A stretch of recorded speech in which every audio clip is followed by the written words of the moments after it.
тях, гледахме ги как растат, радвахме им се колко много знаят и с госпожа Стоянова сме доволни и щастливи, защото смятаме, че изпращаме различни ученици в училище.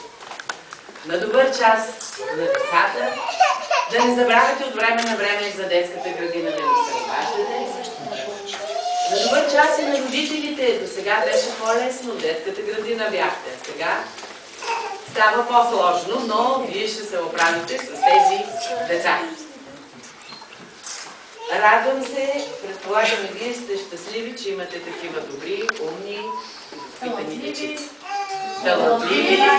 Талантливи, пеят, смятат, разказват, всичко могат.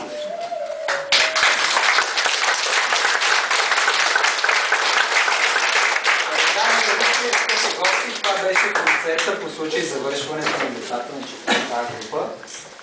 Аз просто съм възхитен, нямам думи, надявам се много да ви е харесало. Поставихме едно начало на един път, който се надявам да бъде изпълнен с много усмивки, много късмет, много успехи на децата и най-вече да са живи и здрави. Успехи и пожелавам на всички.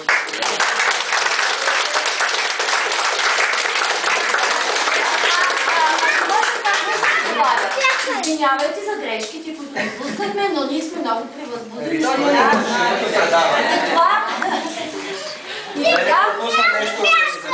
Само да ви кажа, мога да си изпрете на 29 ще бъдат раздадени удостоверенията на децата. При госпожа Мичева заповядайте, тя ще ви даде на всички плащане таксата за месец май.